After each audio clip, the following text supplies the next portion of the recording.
Dave's story is unbelievable. When I watched the 2020 episode, I thought it could have been a Lifetime movie. There are more twists and turns in this story than any writer could put into a movie. That's for sure. It's crazy to hear everything from Dave in his own words. And he's never been able to publicly tell his full story in depth until now. The very incriminating pictures that came to light at trial that I hadn't seen before then, they had a picture of a leg that was obviously not part of a living person.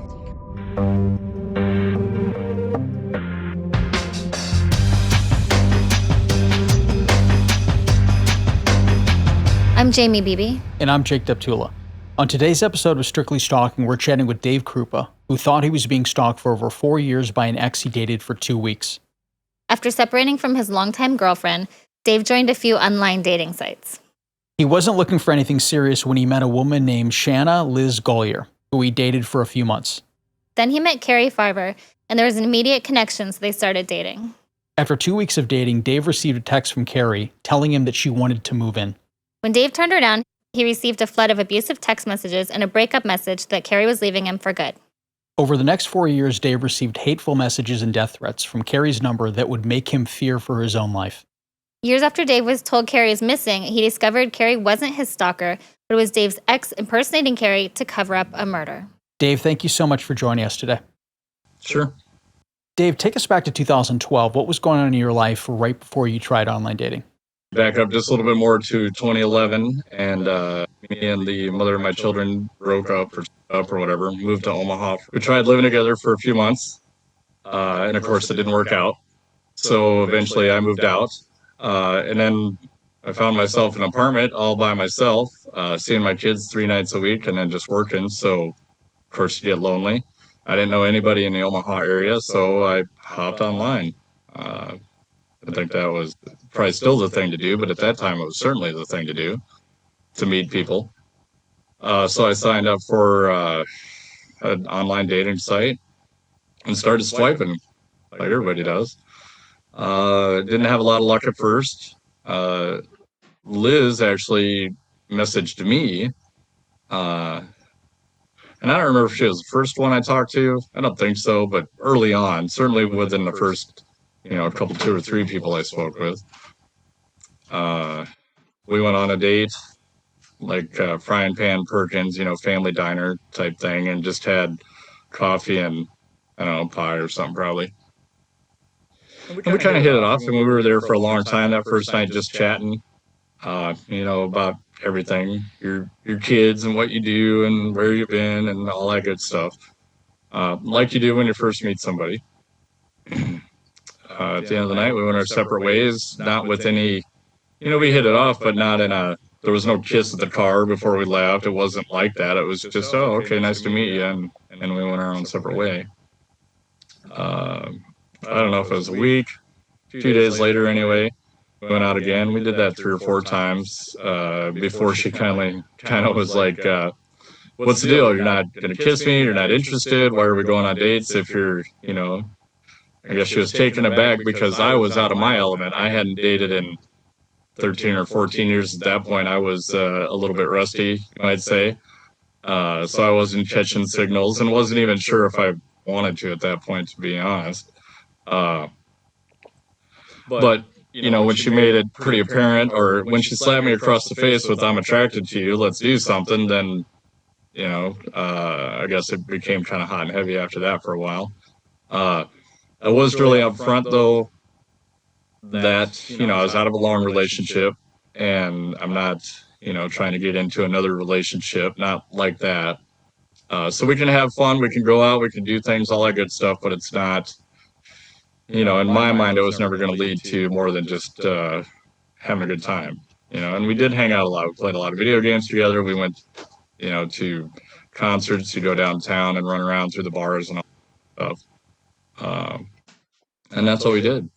What was she like? Were there any red flags that you noticed about her? Was it just fun? Was she cool with being non-committal? Was she looking for more? Well, no. She was very cool with non-committal. At least that's what she said. She was out of a long relationship too with the father of one of her children. As a matter of fact, when I met her, they were still living together, separated, but sometimes you're stuck financially. So, yeah, it worked out really well. I mean, she was a lot of fun. I was kind of an introvert.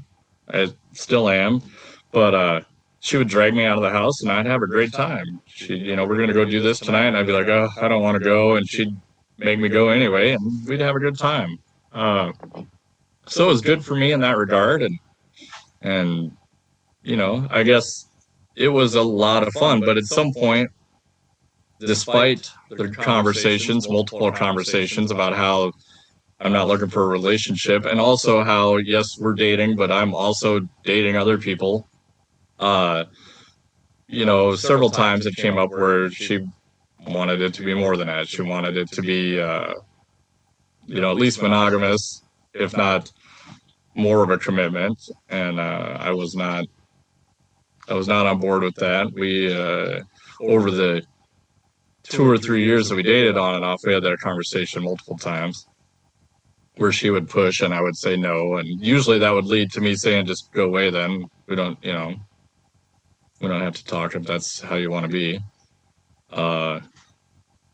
So yeah, I mean, she was great about it up front, but in the long term, not so much. And whether that was the thought up front or not, I don't know. I doubt it, but who knows? How long were you dating Liz before you met Carrie? 5 or 6 months, because I met Liz in the spring and I met Carrie in the fall. So I mean, that's give or take a little bit. I don't remember the dates exactly. But yeah, 5 or 6 months or so. And Liz and I had already been on and off a couple of times at that point. And I would say by that time, I was probably serial dating. I mean, if I had a free night, I was out with somebody, whether it was Liz or somebody else. By that time, I had found my stride with online dating, I guess you'd call it. And I was staying busy. So I was having fun, and I certainly was not trying to be, locked down, tied down, whatever. And how did you meet Carrie? What was she like when you met her?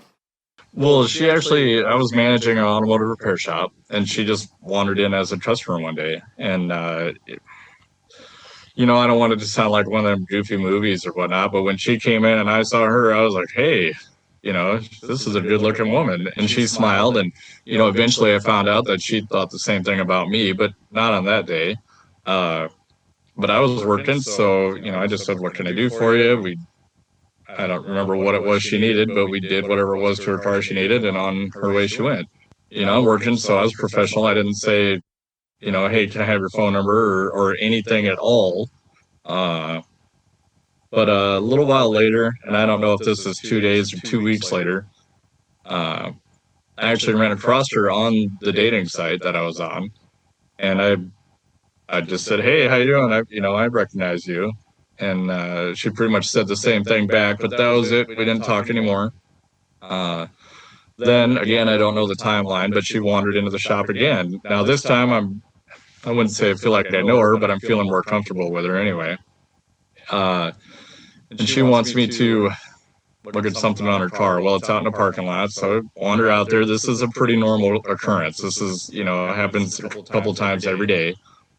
Where somebody's got a weird noise or come look at this or whatever. So I didn't think anything of it.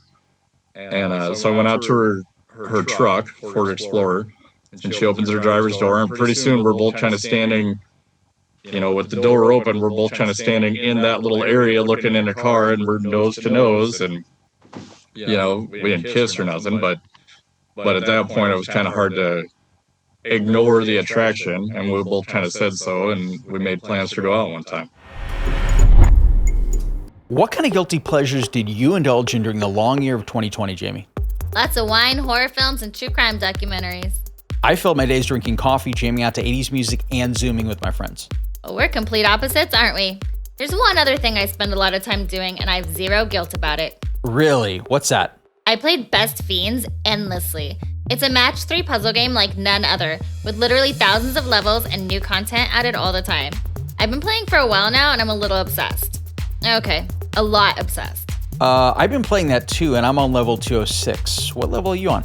Just hit level 129. Guess I need to step it up. You really do. It relaxes me between recording sessions and helps me de-stress at the end of the day, and it's increasingly challenging. I know you love a challenge.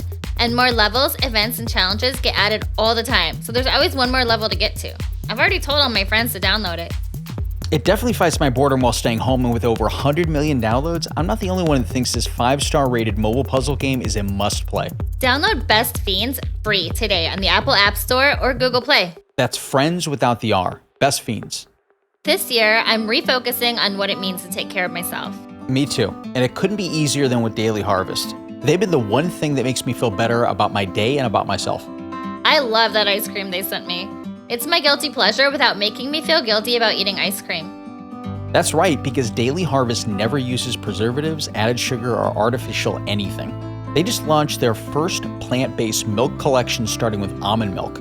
Daily Harvest milk is made of only almonds and a dash of sea salt, and that's it. Plus, I can actually stay stocked up since everything stays fresh till I'm ready to use it. AKA, no more mad dashes to the grocery store when I need almond milk for smoothies or a splash in my morning coffee. I love that they deliver all this delicious food built on organic fruits and vegetables right to my door. It literally takes minutes to prepare, and I never have to think twice if the food I'm eating is good for me. That's a bonus for sure, and no need to overthink any meals.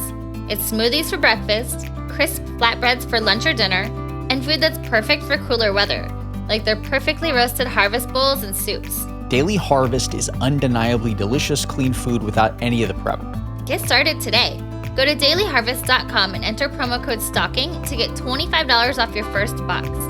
That's promo code STALKING for $25 off your first box at dailyharvest.com. That's dailyharvest.com with promo code STALKING. What was that first date like? Well, it was good. We went to Applebee's, which has been kind of a running joke in my life since then.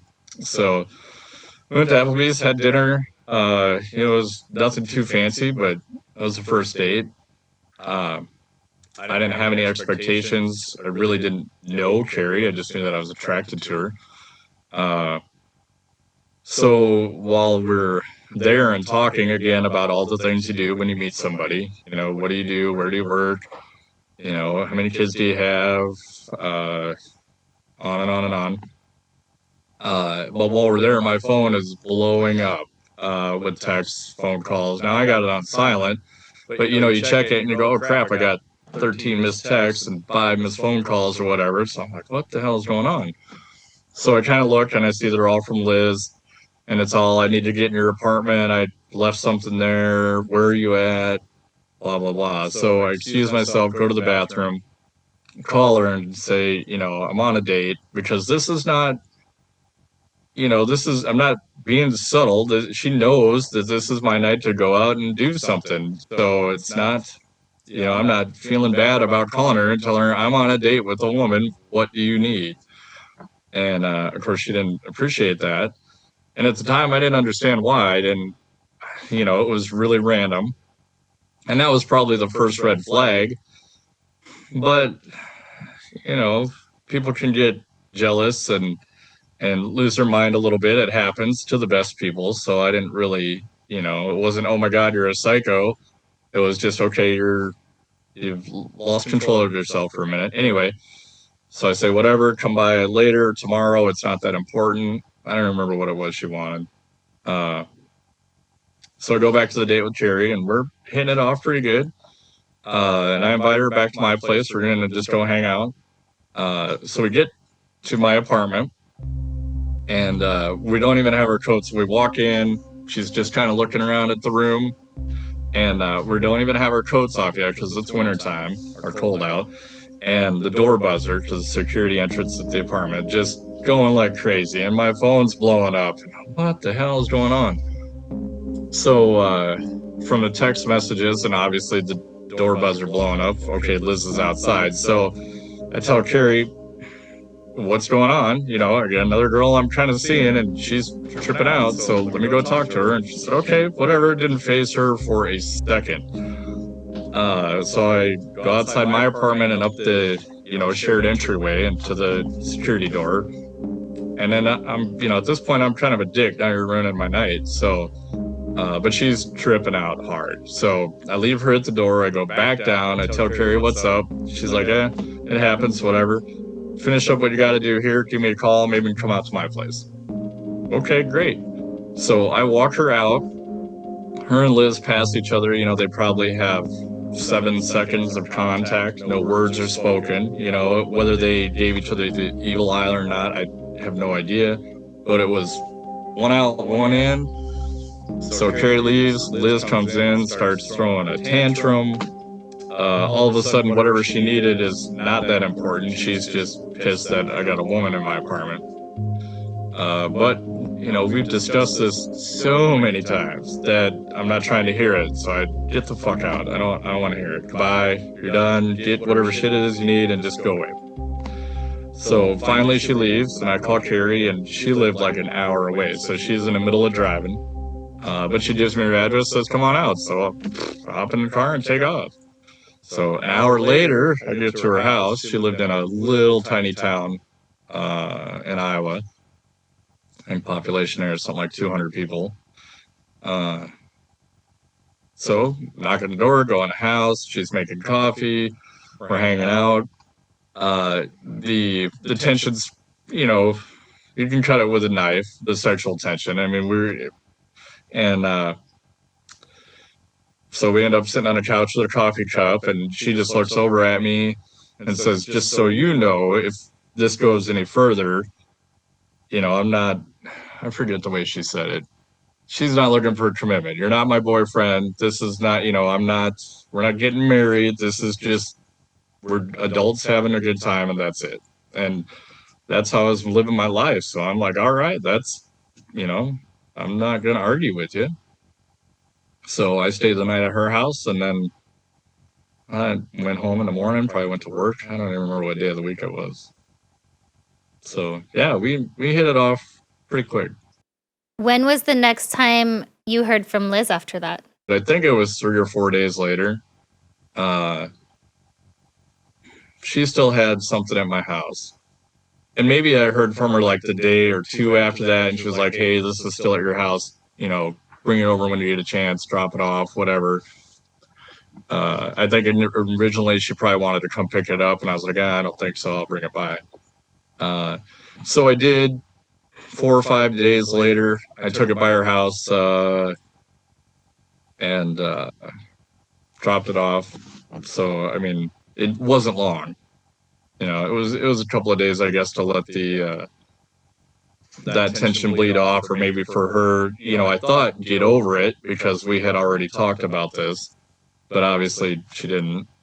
Did you think that she was going to get over it, or did you think that kind of the relationship was over at this point? I didn't anticipate seeing her anymore. I figured after the blow up and after telling her just to get the fuck out, we were probably done. I mean, most people would have just said, okay, I'm not wanted, and gone.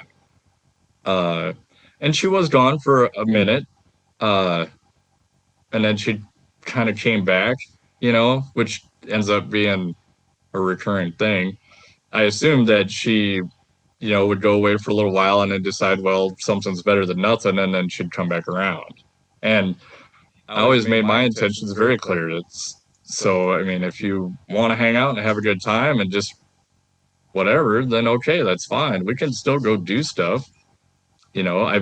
I've met Carrie, but what she didn't know was there were plenty of other dates she could have interrupted that she never did. I mean, how it ended up being the date with Carrie specifically, where she decided to have a fit, I couldn't tell you, because there were plenty of other times she could have pulled the same shit. So I don't, and I don't think it had anything to do with Carrie herself. There's no way Liz would have known who she was. I barely knew who she was. So, bad, wrong place at the wrong time, I guess, in the end. Do you think that the fact that they crossed paths had anything to do with it in order to set her off? Well, it's certainly possible. In hindsight, it's hard to say, because shortly after that, within a month or so of Carrie going missing, everybody I ever talked to, got a visit or an email or a phone call or pictures of their house. sent to them. I mean, random people I didn't know off my Facebook, people, how you're in high school, at least at my age, and you know all these people well before Facebook and all that stuff. 15 years later, you make Facebook, you reconnect with all these people. Most of them you weren't really friends with in the first place, but you remember them. Well, now, at one point, all these people off my Facebook or whatever social media are getting contacted by crazy person saying, stay away from Dave and he's my man. And women I didn't hardly talk to in high school and are married in another state with 4 kids and don't give two shits about me are getting, harassing messages and stuff from some girl about some guy they barely remember in high school. How long were you seeing Carrie before she went missing? In my mind, it was right at 14 days. Now, during the trial, when the police went back and actually mapped everything, I think it was actually 13 days, but it was like right at 2 weeks. And how many times did you see her in those 2 weeks? Probably 10 out of those 14 days. She lived an hour away from my apartment. Her work was 3 blocks away from my apartment. 3 blocks if you went the long way. So, we hit it off and we were hot and heavy, and it was very convenient for her to just stay the night. And I mean, she literally could have walked to work if she had wanted to versus driving an hour back and forth home. So the majority of those nights in that time frame, she stayed over. Now, she would go on the nights when I would go see my children, she would go out with friends or, I don't know, go do something, and then just come around after I got back home after seeing my children. So it worked out pretty well. And it was, it was hot and heavy, and we were real close almost overnight, but it was still not or it was never a case of, I need a man in my life and, oh, we're going to be all this. Or, I mean, it was only 2 weeks. Nobody would talk that way, but she never gave that vibe like, oh, man, I snatched somebody. I got mine. It was never like that. She was doing her own thing. She was smarter than me, made more money than me. She didn't need, the only thing she needed was my address. And she had been working around that already, so she didn't need that. So what were those 2 weeks like? Were you envisioning a life together maybe, or something could have happened one day, or just it was only 2 weeks, you were taking it 1 minute at a time? Yeah, I always take it 1 minute at a time, one day at a time. I even now, I never envisioned anything long term. I assumed, well, I shouldn't say that. I probably didn't think about it at all. I got a, great woman who's willing to come around all the time. I got nothing to complain about. Life was pretty good at that point. Tell us about the last day that you saw Carrie. Well, the last day that I saw her, I got up for work about 6 a.m. I leave for work at that time, probably 6:30. So, and she got up too. So we got up, took a shower, got dressed. I think she was actually in her jammies when I left. She was at my house when I left for work. She did web development or something like that. And she had some big lunch that morning, and she was pretty much doing it from the coffee table. She had a couple laptops and, I don't know what all laid out, and she was handling it from that side of things. So, I gave her a kiss, said, I'll see you later, and didn't really think anything of it. Went to work. I remember it was 10 something in the morning, 10:15, something like that. I don't know.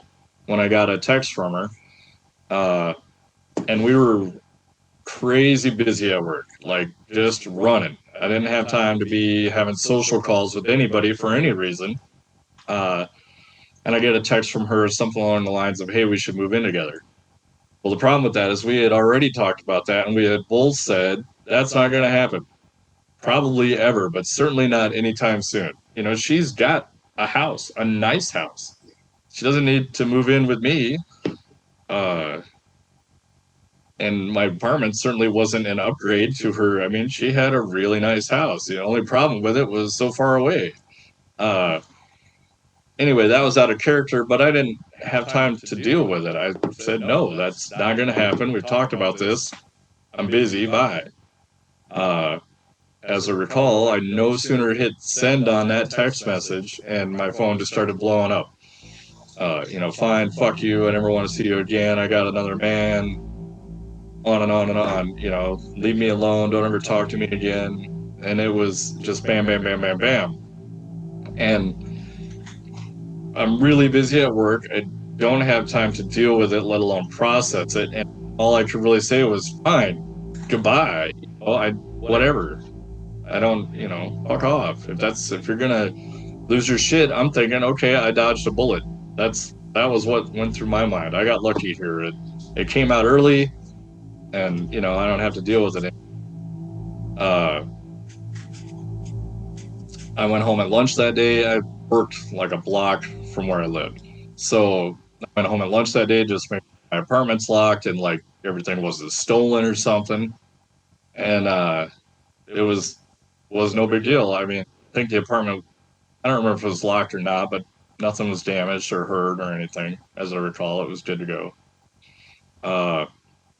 And I really didn't think any more about it. I didn't hear from her for a couple of days. There was a lull there. I forget how long it was. And about the time where, she just wasn't crossing my mind at all, that's when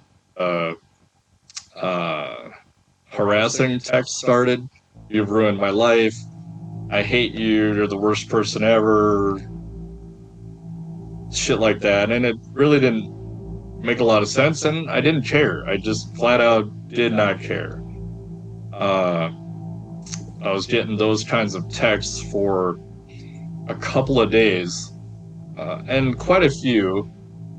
I want to say when the sheriff showed up at the shop, wanting to talk to me, wanting to know where Carrie is, which was a total blindside.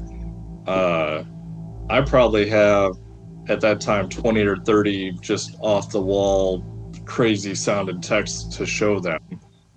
And that was when the police, they looked at it, they took my phone and downloaded it. And in the end told me, okay, this happens. This is not out of the ordinary, bad breakup. Somebody harasses you for a few weeks and they go away, they find something else to occupy their time. Don't worry about it.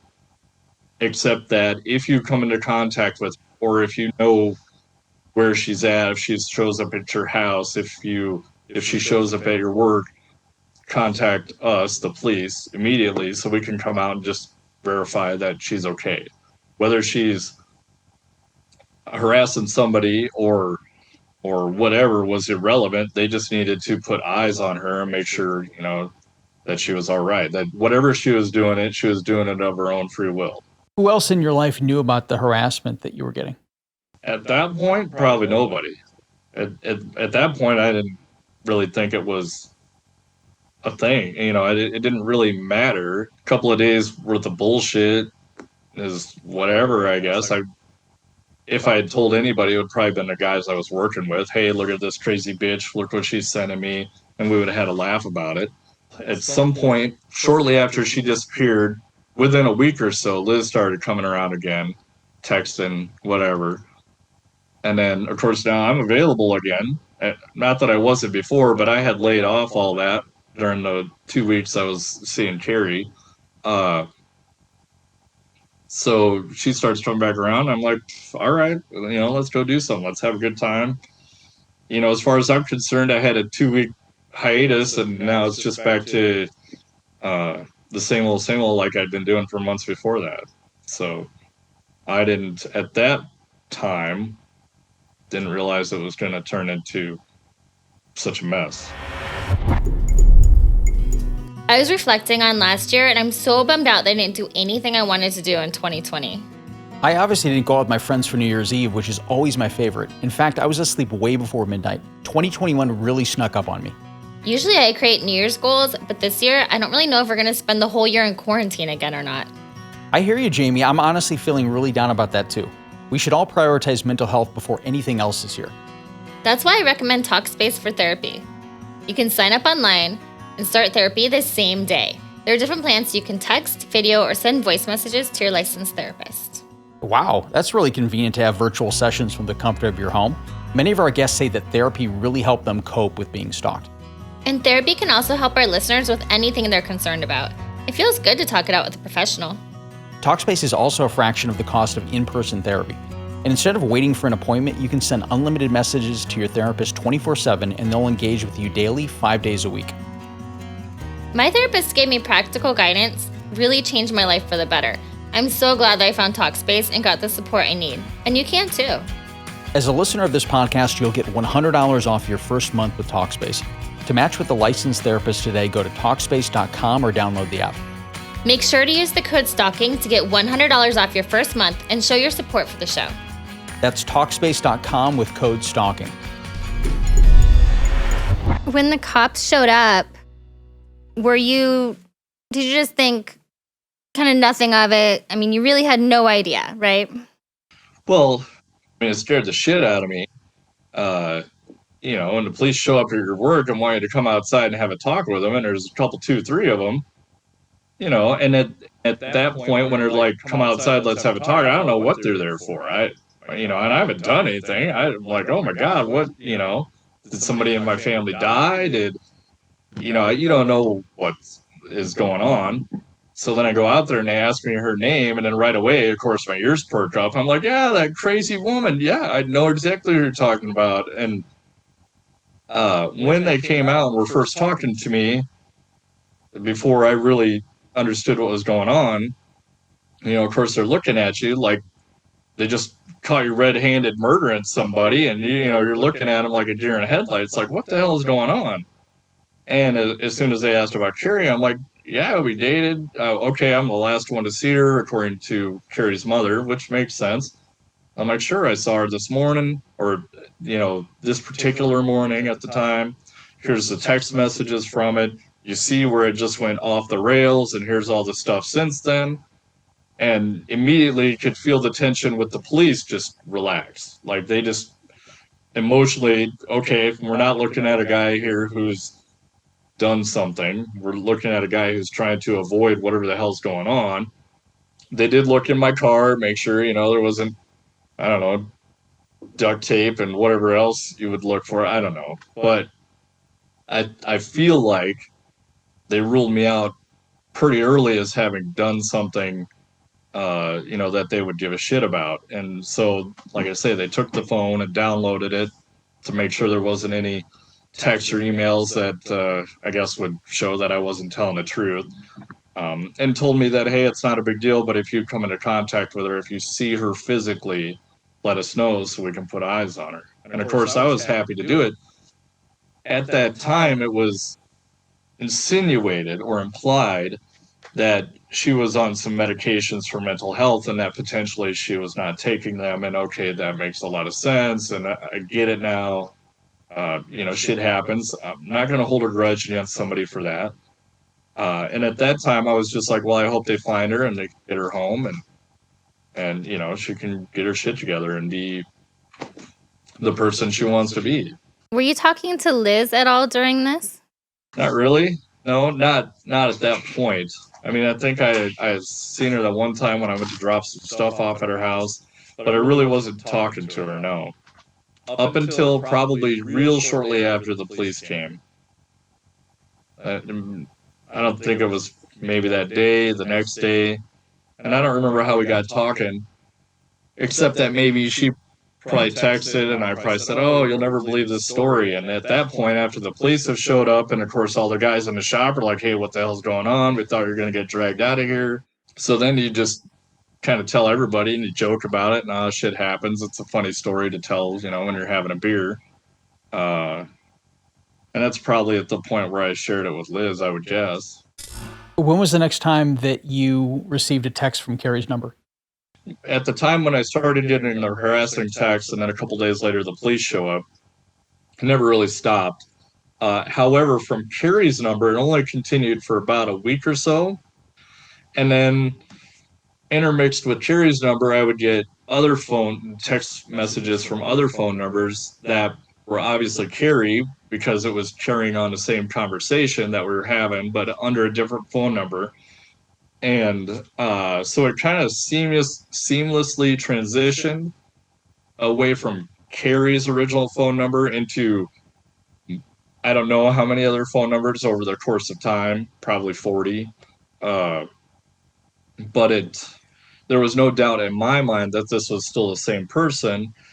And, I'm thinking in an attempt to make her come home, maybe they've turned off her phone somehow. Maybe she doesn't want to be found, so she's got a new phone or, one of them track phones, whatever. I don't know. I didn't really question it, other than it kept on the daily basis.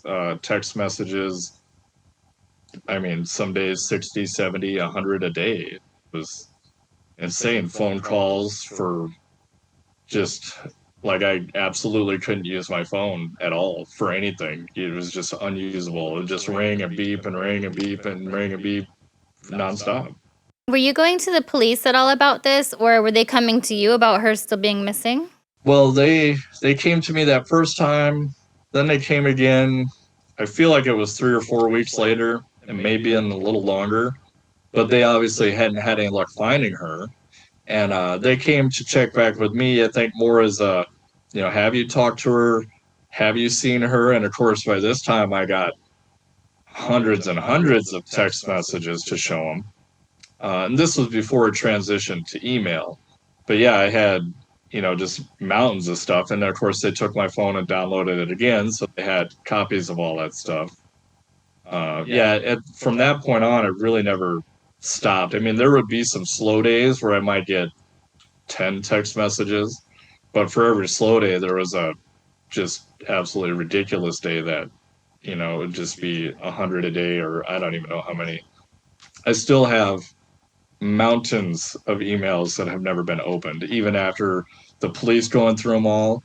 The various, Dateline in 2020, the TV shows have all been in there poking around. There's still, I could open it up right now and show you, I don't know how many emails that have never been clicked on. It's just ridiculous. What was happening with you and Liz during this time? We were on and off dating, seeing each other, hanging out, whatever you want to call it. And we would date, see each other for probably 3 or 4 months at a time. And then she'd get real pushy and real, it needs to be just us and quit seeing other people. And then I would just get pissed and say, go away. I'd let her push for a couple of days, and then she would just call me out and put me on the spot. And I'd say, if you're going to make me make a decision, then get out, go away. But by that point, it had gotten harder and harder to do any dating online because, let me count the ways. So I already mentioned that all of my social media had basically been compromised. Everybody who had ever been on there had been contacted, and so to the point where I had to entirely delete all social media, and I'm still that way. But on a dating site, there were fake profiles of me saying all kinds of, not very flattering things. There were dating profiles of other women that I don't know if they were stolen off somebody's Facebook as far as pictures and whatnot, but they would systematically go through and message as many or all, I don't know, of the other women on the site and tell them, Dave's married, he's on here cheating, blah, blah, blah, just talking shit. And then I would wake up to just a mountain of messages. You piece of shit, you can't be on here cheating, you're such a scumbag, just on and on and on and on. And, for a minute, you're like, well, that's not true. So you try to message them all back, and it's just not even worth it. So I know that I skipped from one site to another, and then, it didn't take long before it caught up to me. And eventually, I mean, I bet if you went on the sites today, you could probably find, if they don't auto delete them, there's probably defunct profiles on her of me, or of I don't know how many different aliases that she used, but I have a ton of them that were profiles saying that I'm married to this person, and or they would go on her and say, they'd message all the other women and say, oh, he's got whatever disease you want to think of, stay away from him, or he's a deadbeat dad, just whatever you could think of to turn everybody off or against you, so it was rough. But by then, prior to that or during that or whatever, I had met enough people that by then I had I had made a social circle outside of Liz. So I, didn't have to rely on the dating sites anymore, I guess, for that. By that point, I knew enough people that if I wanted to go do something, I could go do something and not be lonely doing it. How was Liz's demeanor during this? I mean, was she acting strange at all? Was she asking a lot of questions about Carrie? No, she would ask questions, but not any more than anybody would. Everybody wants to know what the drama is. Uh, there were never any, like telltale questions where my ears perked up and I was like, wait a minute, that's not a question I've ever been asked before, or that, you have some inside knowledge, don't you? Or I've racked my brain a lot on that thought, and there really never was. She, I don't know how, but she had this whole thing down pat, at least around me. Because we would spend, well, as time wore on, because she was being harassed also, because according to Carrie, Liz was the reason she left. Uh, and the reason she bailed and was now harassing me, and Liz is a whore and she's a bad person, and she made it so it didn't work out between me and Carrie. And if you keep in mind early on, Carrie didn't give a shit if it worked out with me any more than I cared if it worked out with her. I mean, we were very attracted to each other, but we weren't there for that. Uh, so anyway, she was being harassed, and now she's a target, and now of course I feel bad because I brought this crazy stalker into my life and into her life, and now I'm the reason she's being harassed. And by harassment, yes, I mean emails. I mean pictures outside your house of your kids walking by a window, which would make anybody's blood pump a little harder. Uh, I mean, having your car keyed literally from one bumper to the other, every panel just scratched to shit. I mean, windows being busted out of your house, not just when you're gone, but when you're home. Uh, I mean, your house being spray painted with vile words, getting your shit cut up. Eventually, in Liz's case, having her house burned down.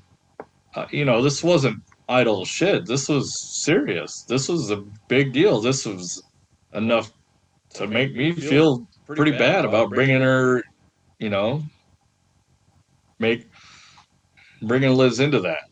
Were you going to the police at all during this, telling them what you thought Carrie was doing? Well, a couple of times. The investigation kind of fell off at one point. Like, I assume they just have, they're probably buried with cases and with no leads, and because during all this time it's still a missing persons complaint. Now, I and Liz had gone to the police and filed harassment charges and stalking charges, but in general, harassment and stalking just get a passing nod from the police. There's not the kind of laws in place that allow them to take it serious. Especially, I mean, it's bad enough when it's a guy threatening a woman, but when it's a woman threatening a male, then it's just not taken that seriously. It was still a missing persons case. It, I assume, become very low priority at some point. The case list got taller, and this one just wasn't going away. And so, yes, a couple of times we went in and talked to it. I know I talked with the special unit in Omaha that deals with harassment and stalking. But the day I talked to him, he had like 94 cases, and he's one guy. Tell us kind of the escalation of when things started happening to Liz more. That's a little bit vague because it was kind of both of us. I want to say, Carrie disappeared that late fall, and sometime in the summer or early spring, Liz showed up and her car had been keyed. And not any more than you would expect from a grocery store. Long key down the side, could have been anybody, who knows. And, of course, it's got to be the stalker, it's got to be the crazy woman. Oh, yeah, I buy it. She's been threatening all kinds of things through email by this point. And then, another time, now the whole right front fender is keyed up and keyed up bad. And then I come out and my car's keyed. And then a couple days later, I got a window smashed out. And both of our cars got ultimately destroyed within, I'd say, a month or less. But when you piece together windows being smashed out, fairly early on, I had a window smashed out in my apartment, and they actually came in and cut up my couch and keyed a TV I had from corner to corner and wrote, I think it was Liz is a whore on my wall in red paint or lipstick or something like that. And Liz had some clothes there, and they were all on my bed, all shredded, obviously with a knife. And Liz had a window or two kicked in somewhere in that time frame. This was probably all the first year, 18 months or so. And it was always something. It just was, about the time things would calm down, it would just be emails. Another window would be smashed. One Thanksgiving, I think, or right around there, we came back to Liz's house and her garage was open. And whore was spray painted on the inside of the garage, really, 2-foot high letters. I said I managed an automotive shop. I came to work one morning, and it was an L-shaped shop, and there was 5 garage doors on one side and maybe 6 on the other. And on the long side, the 6th side, every single garage door was spray painted all the way across with derogatory Dave loves fat whores or some shit like that. And this is, 6 o'clock, 6:15 in the morning. I'm out there with one of my guys just scrubbing like hell. Fortunately, the paint was still pretty wet, so it came off. But that was a loss. That was me losing my job that day if it didn't come off. And then my car, I drove it around for probably 2 years, where on the passenger side, 4-door vehicle, if you can imagine, the front and rear door in letters plenty big enough to read from quite a ways away, it was keyed in there, Dave loves fat whores. I mean, you could see it for a long time. I just drove it that way. During all this time, how did this affect your social life? Obviously workplace, it had a huge impact on that. Like, how did you deal with all this? Well, you can't really deal with it. You still got to go to work. You still got to pay your bills. You still got to take care of your kids. You still got to live. So I guess, it ultimately drove Liz and I together more because she kept getting hurt. Every time I did a window smash, she did a window smash. And I didn't feel bad or as bad about my windows getting smashed as I did hers because it's not her fault, right? I brought this girl around and she's the one causing the headache. And if it was just happening to me, then whatever. But if it's happening to somebody else, now I feel bad. So, we'd find ourselves sitting on a couch on a Saturday just talking about it for hours. And we'd be both getting emails from Carrie at the same time. I see you hanging out with Liz again. You're sitting on your couch. Yeah, no shit, I'm sitting on my couch. Or, you just went to the bathroom. No shit, I just went to the just crazy stuff. And then she did a message too. Why are you over at my man's house? We've been sitting there for hours already. There's, it's not like Liz is sneaking in the other room to send us both emails. We'd both ping at the same time. And at the time, I didn't realize that you could send delayed messages and delayed email. I had no idea that was a thing. Did you have a bigger respect for Liz at this time since she was sticking with you and basically, dealing with all this? No, I don't think so. I just felt bad about the whole deal. I still wasn't. There were several times during all this, even when I felt bad, where, she would take the opportunity to say, hey, we're strong together. We could get through this. Why don't we just be a thing? Or you need to, stop dating anybody else or whatever. Even when, there were plenty of times when I wasn't actively dating anybody else, but I also wasn't giving up my freedom to do that if I decided to. And there were a whole bunch of times when I told her, just go away then. If this isn't good enough for you, this is all you're getting from me. So take it or leave it. And that happened a bunch, every 3 or 4 months probably. When did things at this point start to escalate beyond all the vandalism, and what kind of messages were you getting? At one time, I did get a picture of somebody tied up in a trunk with a knife laying next to him or in the picture. I forget how it was. And it was supposedly Liz. And of course, I'm like, oh shit. Well, I called bullshit on the email and said, shut up, go away. It was late one night and I just wasn't in the mood. But at the same time, I turned around and texted Liz, are you all right? You know, figuring if she answered me back, she's probably not tied up in a trunk somewhere. And she answered me back and said, yeah, what's up? I'm like, okay, well, you know, she sent me this picture. Ha ha, it's stupid shit. You know, for all I knew, it was, you know, Shutterstock somewhere. I don't know. And, but it'll get your heart racing for a minute because it's been building this whole time. And when I know for sure at the time that I got that, the case was, you know, there was nobody really working on it. It was a dead end at that point. I hadn't heard from the police in ages. I mean, there was a good, I would guess, 2 years in the middle of all this, year and a half, 2 years at least, where I'd never heard a word from the police. Nothing. It was just, that's just how life was. You just lived with it. And, you know, she threatened to cut my kids' throats and would send me pictures of their mom's house where they lived and, you know, all kinds of crazy shit. Dave, tell us the circumstances around the fire at Liz's house. Important to back up just a step and say that a week, maybe 2 weeks before that, we had kind of a big blowout. She had really pushed hard on me that we need to be together and it needs to be us. And I had said under no circumstances was that going to happen and you need to just go away. And as far as I was concerned, we were done. I was never going to see her again. I was pissed. And it was over. And I didn't talk to her for quite a while, at least a week. It might have been 2. And then I'm at work. It's a Saturday morning, and those are always busy days for us. They're just like when Carrie first disappeared. We're swamped. I get a message from her freaking out. My house is on fire. And I'm like, what? You know, like, come on. So then my phone rings and she's crying and freaking out and I can hear sirens and I'm like, oh shit, it's for real, you know? So I don't run right away, but I make some time and probably a half hour, 45 minutes, I drive over there to her house.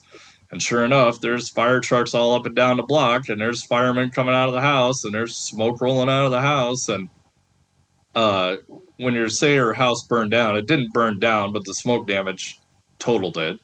The fires, as fires go, really wasn't that bad, but like I say, the walls used to be white and now they were black. It was, you know, the home was destroyed as much as it mattered. And of course, you know, at this point, we've escalated a long way from keying cars and smashing windows to burning down somebody's frickin' house.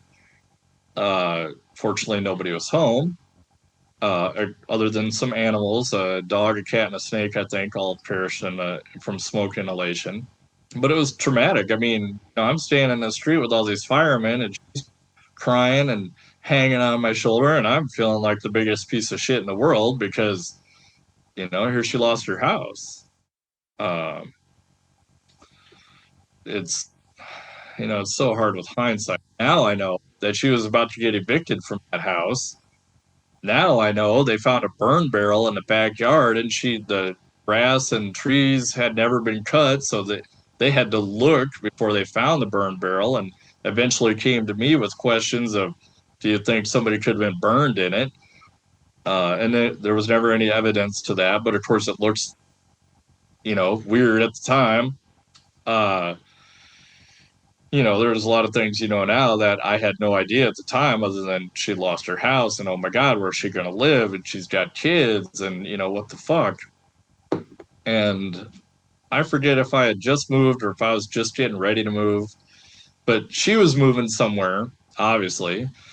And she didn't want to tell me where, and she didn't want me to go there, and she didn't want me to know where because she didn't want me to bring the stalker along to burn down her new house. And I get it, totally get it. I'm like, yeah, I wouldn't want me to know where you live either. So I ended up going over there, I don't know, a night or two later and helping her salvage some things. It wasn't much, but a few things out of the house. And then she took off to her new place. And it wasn't long after that that I moved and changed jobs to try and change phone numbers and all that stuff to try and get away, to try and duck under the radar. I moved over into Iowa to Council Bluffs and changed employers and was just hoping to skate under the radar, uh, which didn't work, but it was a nice try. Uh, my problem was, and I, again, in hindsight, I should have known, but, now I've moved. I've got a new job. Liz is gone. Uh, so I jumped back on the dating sites thinking, all right, I'm all right. But I picked some, I don't remember what dating site it was, but it wasn't exactly a popular one. And, pretty soon I'm chatting some pretty girl up and we make, plans to meet. So I go there and I'm waiting and waiting and waiting and waiting and waiting and waiting. And I'm getting messages. Oh, yeah, yeah, I'm coming. Yeah, yeah, yeah. So forever later, haha, this is Carrie. Fuck you, I got you. Oh shit. Now I've given her my phone number, through the app. We're text messaging and whatnot, and now I'm found out. And that actually happened a couple, 2 or 3 times before I just had to give it up altogether. But she would catfish me to get my information.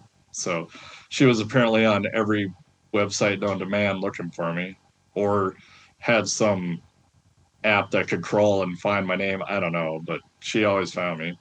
And I mean, now I know it was Liz, so she kind of had the inside scoop. But uh, so anyway, she went off to do her, she moved, but she still wanted to talk, but we weren't going over to each other's places.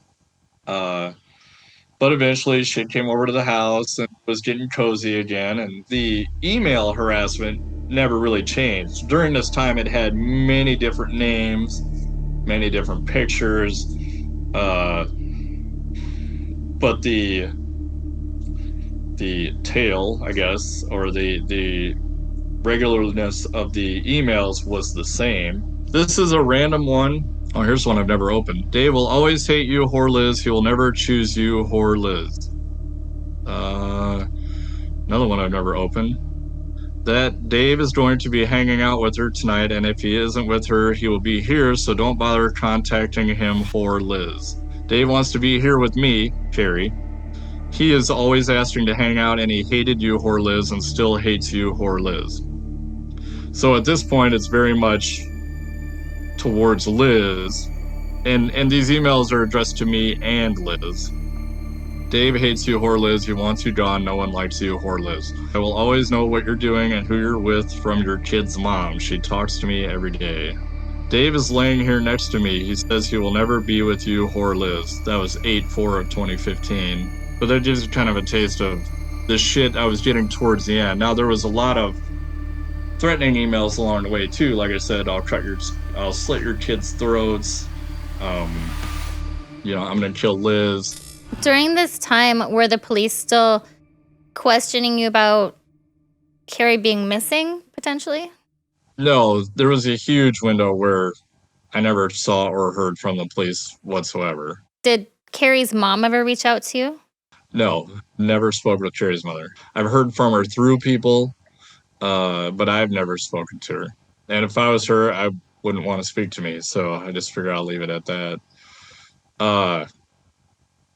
It was later on, and I'm trying to think the circumstances of it, but Liz had gone to the sheriff's department in Iowa to file a complaint against Amy, my kid's mother. And now this is towards the end of things. When things started to switch. So instead of it being Carrie as the stalker, killer, crazy person, it started to switch to, well, maybe Amy is impersonating Carrie. And there were little clues along the way, not so subtle clues in the emails and whatnot. And so Liz goes to the sheriff department to file a complaint against Amy, my kid's mother, saying she's harassing her. And so there's two detectives at the sheriff's department. You have Sheriff Doty, who had inherited the missing persons case of Carrie, and then Detective Avis, who Liz had an appointment with to file this complaint against Amy. Now, I don't know how the name came across, but my name came up between the two of them at the water cooler or wherever. And so Avis spits out my name, and Doty says, "Wait a minute, I know that name. What's going on?" So they start talking about the case, and there's some parallels. There's some of the same people involved, and so of course, as detectives, that gets their intuition up. And so the next thing I know, they asked me to come in and have a chat with them. I forget which one of them contacted me, but I'm like, great. I haven't heard from the police in ages. And I'm just thinking, oh, they got something, or wow, somebody cares. So I was all about it. So I go in there, uh, and then I was there, I think, to speak with Avis. And he happens, oh, well, my friend here, Detective Doty, he's going to join us too, just, because why not? I'm like, oh, whatever. Okay. Well, I didn't realize it was an interrogation at that point, uh, because I was the common denominator. I'm the guy in the middle. So, they came into it thinking that if I'm not the person causing all this mess, that I am probably know who is or am tied to it pretty tight. And once I realized that that was the nature of the talk we were having. They're like, "Can we look at your phone?" I'm like, "Here you go. Can we look at your email? Here you go. Here's the password. Have a nice time." Any question they had, I just laid it out on the table. Once you know that you're under that kind of scrutiny, you don't hold anything back. If they want something, here's the keys to my house, my car. What do you need? Once they got all that information, what did they do with it? Well, I don't really know, or at that time I had no idea. I just knew that by the time we were done talking, I felt like I had been forthcoming enough that, at this point, if I was still on the radar, I was lower down on the radar, which is all I was looking for at that time.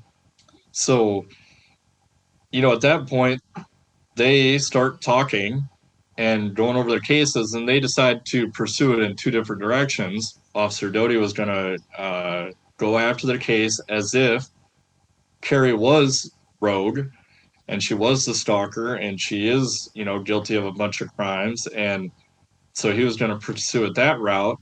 And Avis, given that at this point she's been missing for 3+ years, is going to go after it as if Carrie's not around anymore and somebody else is taking her identity or is pretending to be Carrie or whatever. And so they went after the case from two different directions. Now, again, I think after having that meeting with them, I felt a little bit thrilled that this wasn't a total cold case, that somebody was looking into it, that it was, there was somebody on the case again. But I didn't hear from them for a while, I don't believe. And it kind of started trailing off, and I kind of started feeling like, well, we haven't gotten any further than we did before. But I didn't know that they had made a lot of headway. They just weren't telling me any of it. But they felt like that I may be talking to somebody unwittingly, and they didn't want me to give away any information, not knowing that that's what I was doing. So I was kept in the dark right up until the end. When Liz accused your kid's mother of somehow impersonating Carrie and doing all these things, that to me seems completely left field. I never would have thought somebody was impersonating this girl and then stalking you. What did you think when that came up? At the time when she filed that complaint, we really weren't seeing each other at that time. It was another break or whatever you want to call it. So I didn't really know what was going on her end. And she had received an email or two from Amy, quote unquote, you know, I don't know, being mean or saying fuck you, or I don't really know the context of the emails, but it was enough for her to she thought it was enough evidence for her to go to the sheriff's department and bring something up against Amy, or at least put her name on the radar or whatever. I don't really know at that point what she hoped to get out of it. Uh, it wasn't until quite a bit later that Carrie, uh, Carrie's emails changed to "This is Amy." It like right at the very last, before things went south for Liz finally, is when it changed over to "This must be Amy, who's been impersonating Carrie all this time and doing all these, all this vandalism and all these threats and all that." And I would tell you that Amy is the mother of my children, and there are reasons why we're not together.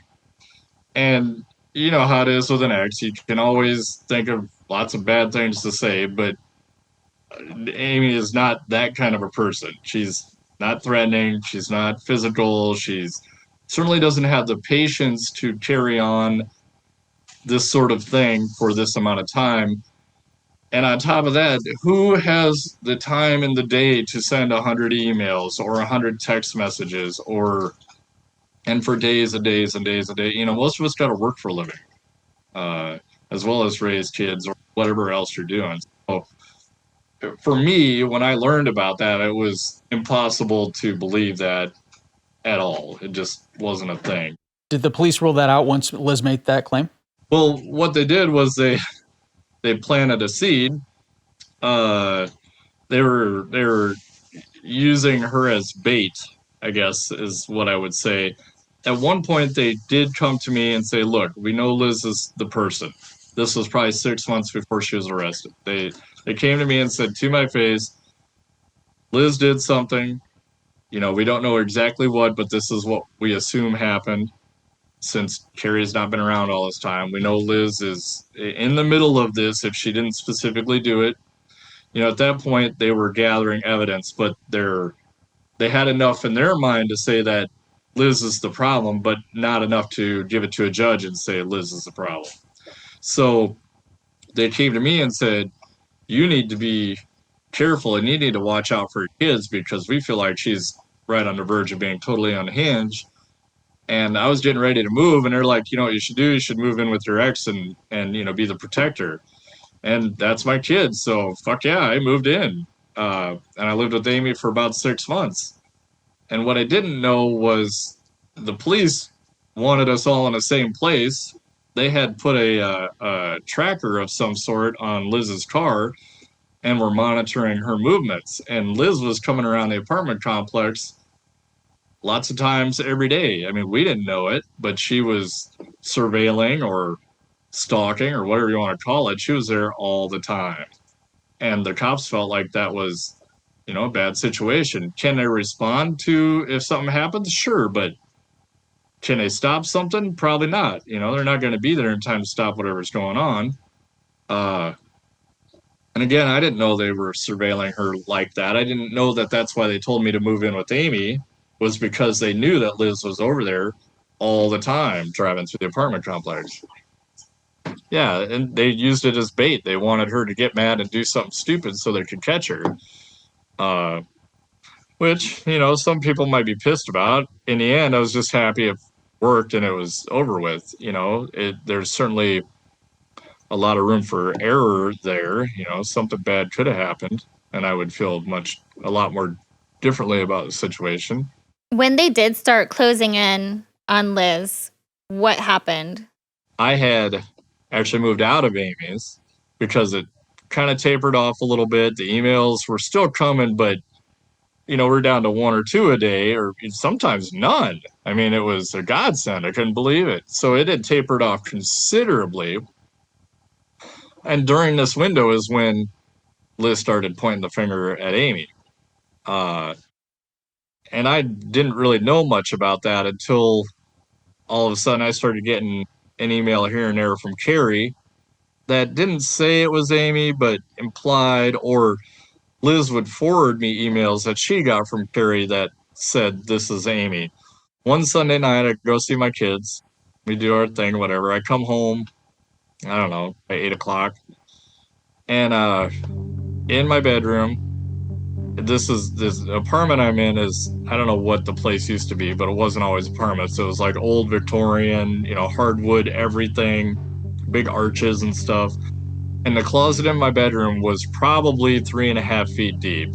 And I'm 5'11", and there was a shelf at the top of the closet that I had to get on my tiptoes just to put my hand up there, let alone get something out of the bag. I had to stand on a chair or something. Well, I owned a pistol, and it was in a box, pushed all the way to the back. Well, I come home this night, and I'm changing or whatever, and I open the closet door, and the box for my pistol is right at the end of the shelf. I can see it. And that's not where it's at, because I got kids. It's not somewhere they can get it. Uh, so, of course, I'm like, what the hell? So I reach up, grab the box. Sure enough, it weighs nothing. It's empty. So I open it up, verify, yeah, there's nothing in there. So I go out to the living room, call the police. Hey, somebody's been in my house. My pistol's missing. Fortunately, I had the serial number and all that, so I felt good about that. So, you know, random cop who doesn't know anything about anything of what's been going on shows up, takes the report. I kind of fill him in, and he's like, oh, okay, this is, maybe a little more than it appears to be, but he does this thing and he leaves. Well, the next morning I get a call from the sheriffs, of course. Hey, we heard something happened. Sure enough, I tell them what's going on. And I knew this was a problem because I don't have any broken windows. The door hasn't been forced. There's nothing missing out of my house except my gun. So, but nobody has a key to my apartment except me and my children. I don't know what the hell, and I'm kind of waiting for the sheriffs to get back to me. They're like, oh, we'll look into it. Obviously, we kind of know, what's going on. And I throw it in their hands, and I go to work and do my thing. And a week later, I don't know where I was at the time, but Liz is at park at night. It's winter time. I forget what it was. It was December something, but it was cold. It was cold. And it's late. I bet the wind chill was, if it was above zero, I'd have been surprised. So she's at a park in the middle of the night. It's freezing out. She's by herself. And somebody sneaks up on her, tells her to get on the ground, spouts some shit about me and Carrie, and then shoots her in the leg and runs off. Obviously, the way I tell it, it sounds like bullshit, and it should. But the cops don't know. They get a call. She calls them, bleeding out on the ground in the middle of the park.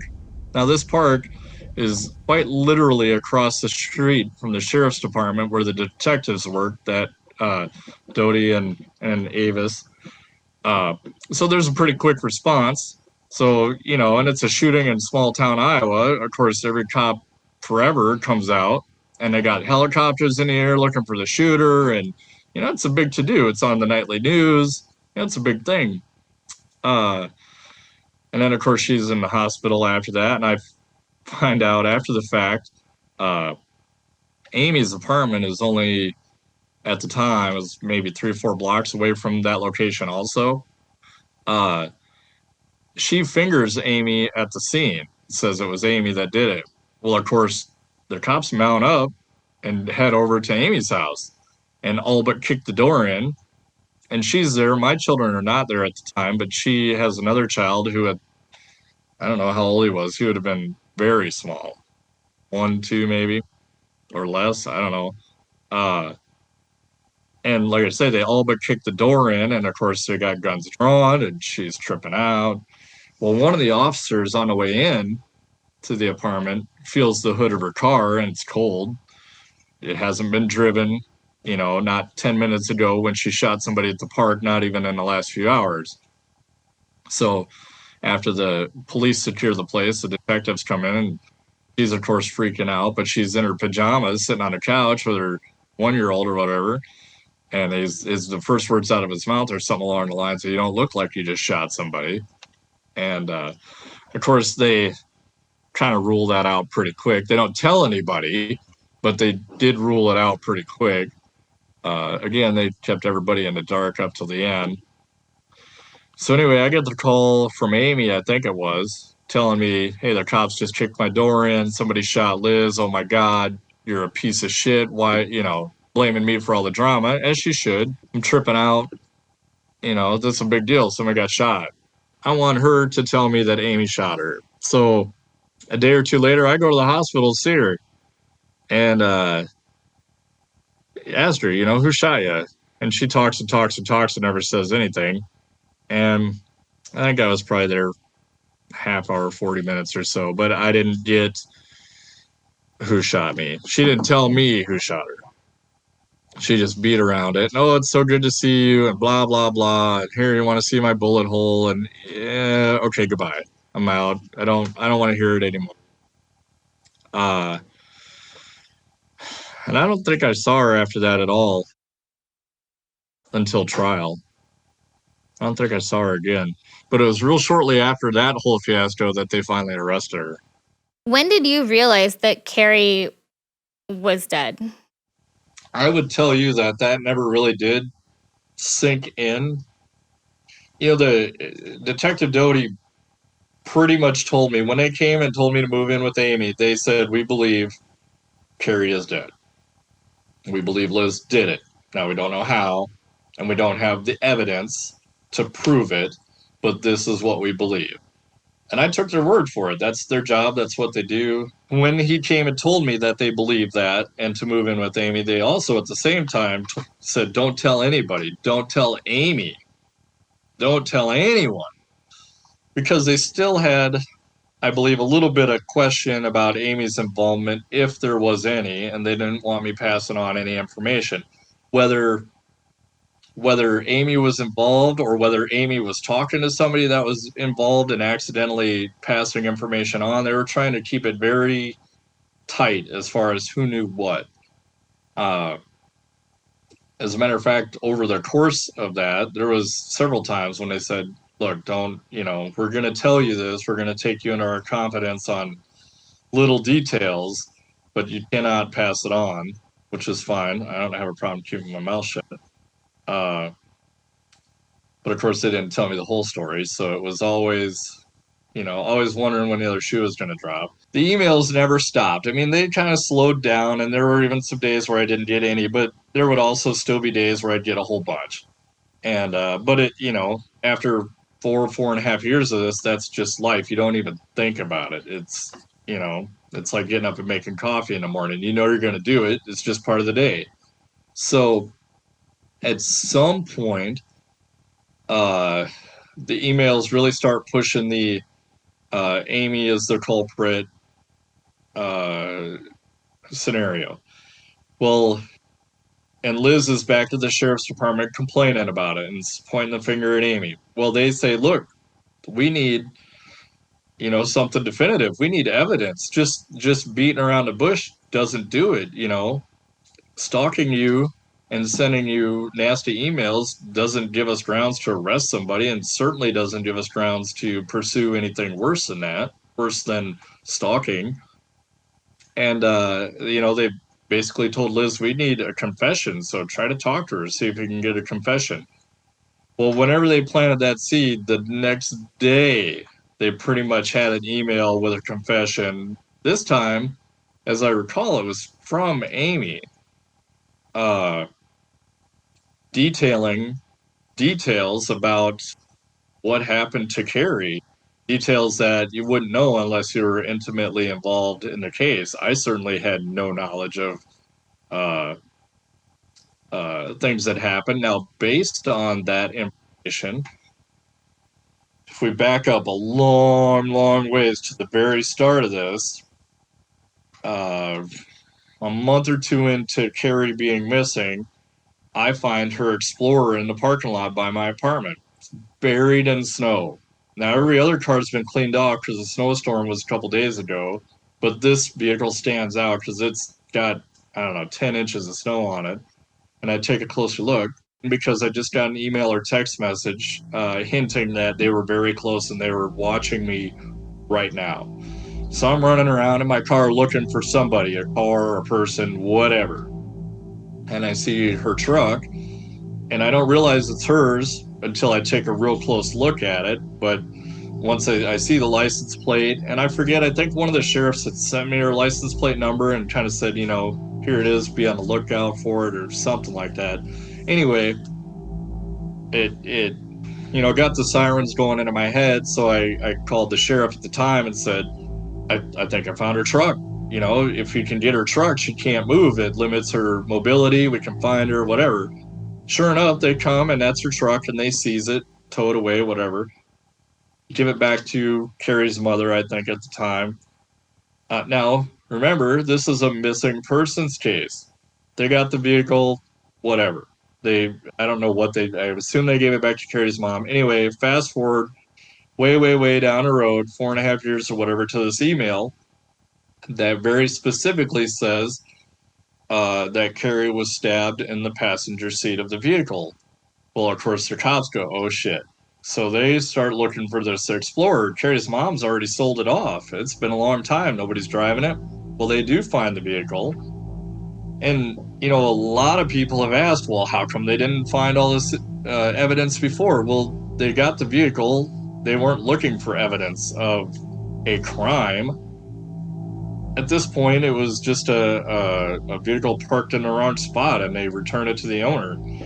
So they go back to this vehicle, they tear the seats apart, they find all sorts of blood stains on the passenger seat. And, that was the turning point. Now they have a confession in writing. They have blood evidence. Now, the one detective that we haven't talked about, the whole thing, is Detective Kroupa, who, at the time, was very young man, maybe 20, 21, 22 tops. He was actually the tech or the IT guy at my son's high school. So when their laptops would break, my son would see him all the time because he would fix their laptops. He was a volunteer IT guy for the sheriff's department working on a salary of $1 a year. And he got interested in this case because it was a doozy. What they call digital forensics, all the emails, all the text messages, all the spoofed emails, the spoofed phone numbers, that was his jam. And he got involved. He ended up putting in something like 3,000 hours worth of work on this case for about $1. And so when she sent this email that was basically a confession, Kava can prove that it came from Liz to Liz. Now, it might have a whole bunch of different email addresses, but they're all fake, and he can show you in tech terms exactly where it came from, when it was typed up, when it was sent, all that stuff, which is what he did for this mountain of evidence, went through and was able to trace it all back to Liz. And once they had a confession and now they got a murder scene, they were finally able to arrest her. There was a point when they discovered an iPad that you had in storage. Can you kind of walk us through that moment when they basically came to you, talked to you, and then you said, oh yeah, by the way. Well, okay, so that was really random and fortuitous. So the trial's already set. It's a done deal. She's going to court. Trial was not very far away, 3 or 4 weeks tops. And Detective Avis, so at this point, I'm working out in almost West Omaha, which is a good half-hour drive from Pottawatomie County, Iowa, where the sheriffs have been doing all the investigating. But he's kind of made it a point to travel all the way out to the shop to just shoot the shit with me and just say hi and how you doing, and are you holding up? And Detective Avis was huge in that way. So, like, as a last visit before trial, he shows up just out of the blue. Usually about lunchtime, just, hey, what's going on? He happened to have Detective Kava with him at the time. Now, I don't even know. I think I had met Detective Kava before that, but I didn't really have a sense for who he was or what he did. I knew him as the guy that was always downloading my phone. That's who Detective Kava was. So, to me, he's the IT guy, and I don't know what that means because I'm not an IT guy. So anyway, they show up. We're just bullshitting. Hey, how you doing? Are you holding up? The trial's coming. Blah, blah, blah. And they're literally turned around to leave.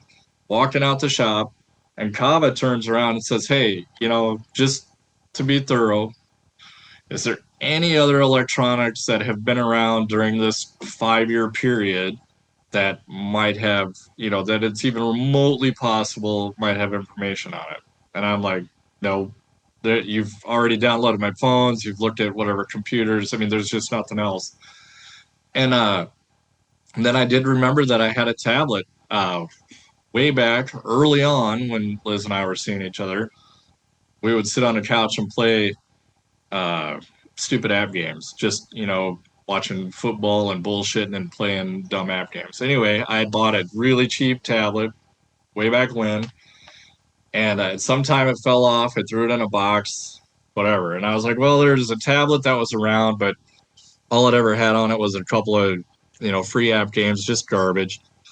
And I said, I'll see if it's still around. I had no idea. I'd moved a couple, 2 or 3 times, and and he didn't think anything of it. He was like, if you find it, whatever, let me know. So it was actually, it was in a box, and it was as dusty as things get. And I pulled it out and gave him a call and said, hey, I found it. You want it? And he said, take it to work and I'll drop by if I have time. 3 or 4 days later, he finally drops by, picks it up. I show him there's just a few stupid games on there. I never used it for anything else. So the next day, I believe he calls me. And he says, you just used it for app games, right? Yeah. Why? He's like, did you ever use a SIM card? And I don't think I've ever used a SIM card for any reason. And I was like, once he explained to me what it even was, and I know what a SIM card is, but it didn't dawn on me because I don't ever use them. I'm like, God, no, I've got no reason to. There's literally nothing on that tablet. And he just said, okay, thanks. And that was the end of the conversation. And come to find out, Liz had used my tablet. She had, I guess, from what I understand, taken the SIM card out of her phone, put it in my tablet, and used the tablet to delete the SIM card. However, she left the SIM card in the tablet, and it had just been sitting in my storage all this time. And it had a clone or a copy or whatever you call it of everything on her phone at some point in time.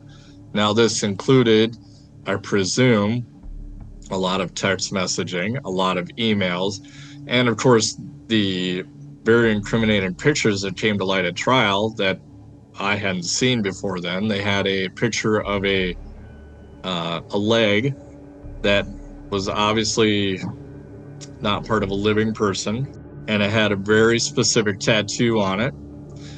And so, of course, being detectives, they would start tracing that back. We'll come to find out her previous husband, and her had gotten matching tattoos. He even had a receipt for it with a description of said tattoo. So it was, it was like as good as a fingerprint, basically. As well as some other concerning photos that weren't as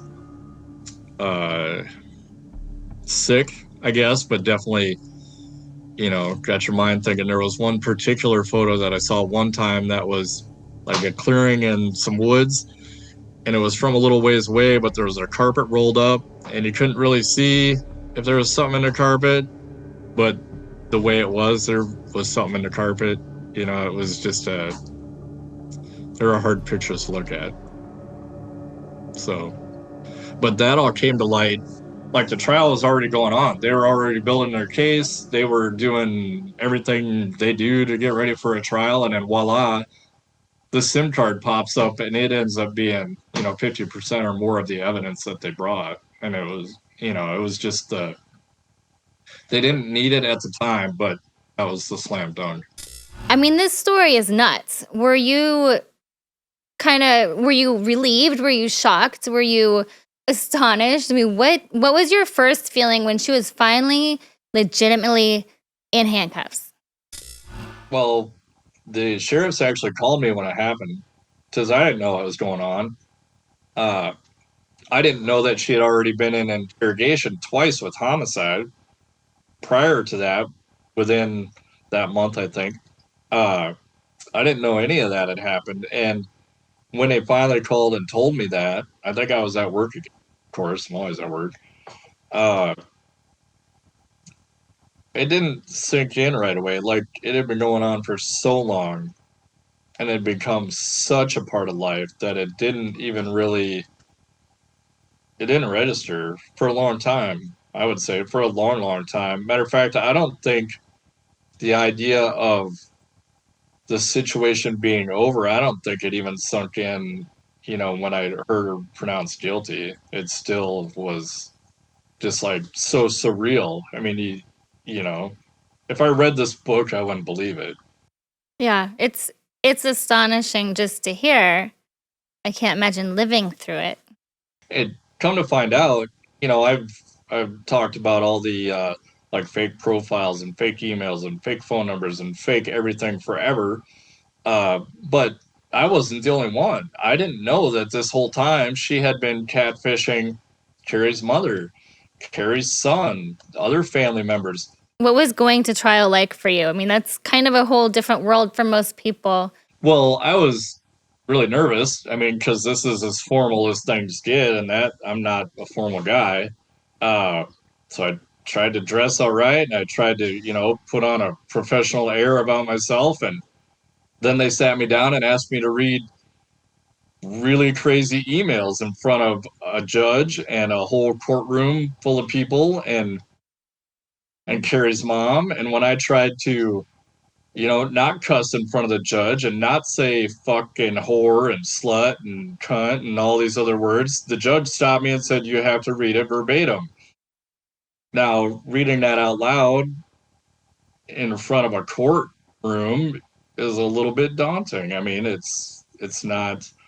Several times they had to tell me to slow down because I was just blowing through it and the court reporter couldn't keep up because I didn't want to read it. I mean, I didn't want to read it myself, let alone read it aloud to everybody. What was it like seeing Liz in the courtroom? Well, my first thought was she didn't look anything like she did when I was dating her. She had been in jail at that point for more than a year, and she had gained a bunch of weight. And I really couldn't see her body per se, but her face, you could tell she had gained a lot of weight. And but I didn't really like. I didn't want to look at her, so I don't know if she was looking at me or not. I was, she was on my left, and I don't know, 30 feet out and 20 feet over probably, and I was not, I was concentrating on whoever was asking questions, and that was it. I was just trying to block it all out. Were you in court throughout the whole trial or just when you were called to testify? Only when you're on a stand. You can't be involved in the rest of it. I would have loved to be because I know even now there was a ton of evidence. I mean, it went on for a freaking week. There was a ton of evidence that I have no idea about. None at all. I mean, I get the gist of it, but there has to be a huge amount of specifics. Like, I know Kava's a freaking genius, and ultimately he's the one that made it all work. But I don't know how any of that worked, and I'd like to know. I mean, I'm curious, especially since for Kava, not only was it, or for me, not only was it huge, but I mean, they gave him a permanent position at the sheriff's department. And last I heard, he was going around the country giving talks on how to do digital forensics. And he actually built a program specifically for this case on the day of the verdict, guilty or not guilty. We were making plans on whether or not we are going to have to skip town. Because if we went through all that and she came out not guilty, we weren't sticking around. Did you think there would be any way that she would have been not guilty, or were you pretty solid? I had no idea because I didn't get to see all the evidence. All I saw was the time I was in the courtroom. I mean, the sheriffs all said this is a done deal. The prosecutor, Brenda Beadle, who is awesome, she said it's a done deal. But you know what? There's no body. So it's not a done deal. And, they had told me it'd be 6 weeks till they'd brought her to trial or were able to arrest her, and it was a year. And, early on, the other sheriff said, "Hey, this will blow over in a few weeks. It'll be fine. It's no big deal. We see it all the time." And that didn't work out either. So by this point, my trust was thinned. at that point. Not that I thought they wouldn't do a good job or do everything they could, but you just don't know. Luckily, she was guilty, and they sentenced her. It was first-degree murder, and she got life in prison. Well, in Nebraska, life is 25 years. So she got life in prison, which is 25 years, but she also got 20 years for the arson of her house. So 45 years. And to the best of my knowledge, there's no chance of parole. I mean, this is such a crazy, crazy story. After all of this, and now, obviously you've been in the news a lot. I can imagine that's new for you. How have things changed? I mean, I can't really imagine how your whole life has been, uprooted. You're in the news all of a sudden. Everyone wants to talk to you, but it's over this horrific thing that you had to deal with for years. And not only that, somebody that you cared about and could have possibly cared about more has been killed. Somebody else you know is now in prison. I mean, what is your life like now? Well, life right now is pretty good. I got a steady girlfriend, a nice house, I got a good job that I don't hate more than most jobs. So, these days it's going all right. I don't know. I don't dwell on this. Like I say, I get the timelines and some of the details mixed up because I don't think about it at all ever. I've never really dealt with it, and I'm told all the time that's probably really bad for me, but how do you fucking deal with it? I don't know how to deal with it, so I'd just rather not. So I'm sure that'll probably take 10 years off my life. Do you think it's made you less trustworthy of people? No, I don't trust anybody. Yeah, I mean, I was naive early on, but I would have said you still had to work to gain my trust, but I would have been wrong. I mean, you think you can judge character, and then that gets fucked up. So now you can't trust yourself. So all you can do is store your walls up and just keep them high and strong. Any advice for anybody going through, questioning things in relationships or any potential stalking that could come from that? I'd like to give some awesome advice that would save somebody someday somewhere, but I didn't know what was going on that whole time. I mean, I was in the middle of it, didn't know what was going on. So I guess, be safe out there is all I can really say. Dave, thank you so much for joining us today. Yeah, no problem. Thank you guys very much for having me. If anyone out there is in need of help or is a victim of stalking, please reach out. You can find a list of resources on our Instagram at Strictly Stalking Pod. If you'd like to share your story with us on Strictly Stalking, you can reach us at strictlystalkingpod@gmail.com. That's strictlystalkingpod@gmail.com. You can watch our episodes on YouTube at youtube.com/strictlystalking. And now we're on Patreon, where you can sign up for exclusive bonus episodes, case files, and check out show merchandise. Just go to patreon.com/strictlystalking. I'm Jake Deptula. And I'm Jamie Beebe. Thank you for joining us on today's episode of Strictly Stalking.